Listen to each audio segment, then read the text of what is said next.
잔혹하고 더러운 전쟁이라 평가받는 베트남 전쟁에 대해 아시나요?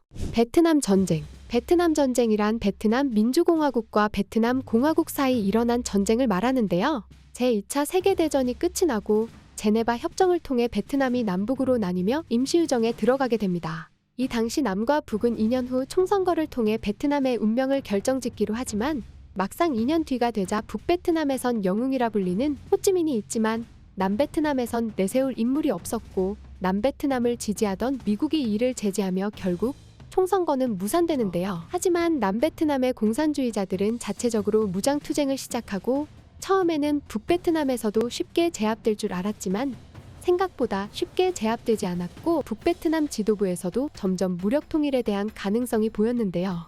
결국 북베트남의 승인 아래 남베트남 공산주의자들의 게릴라 조직 베트콩이 만들어지고 그들에게 지원군이나 물자를 보내기 위해 북베트남은 호찌민 루트를 만드는데요. 북베트남의 공격이 심해지고 무력 통일의 가능성이 보이자 이를 두고만 볼 수 없었던 미국은 결국 특수부대를 파견하고 혹시 모를 사태를 대비해 해군을 베트남 연안에 대기시키는데요.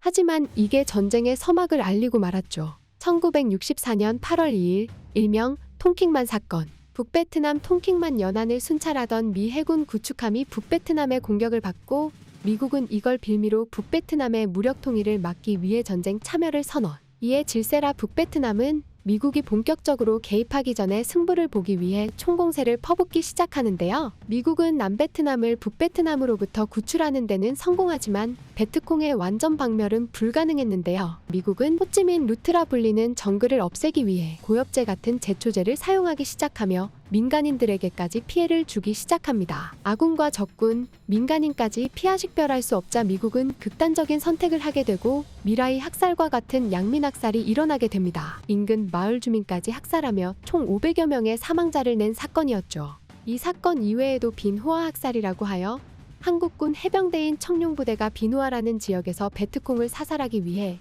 마을 주민 430명을 학살하는 무차별적인 양민학살이 있었는데요. 결국 미국은 부족한 병력을 보충하기 위해 호주, 뉴질랜드, 한국 등 동맹국까지 파병을 요청해 전쟁을 끝내려고 하지만 미군이 지고 있자 전쟁으로 인한 세금 폭등과 전쟁에 지원한 가족들 등 미국인들의 항의가 거세지며 당시 대통령이었던 린든 존슨은 대선까지 포기했는데요.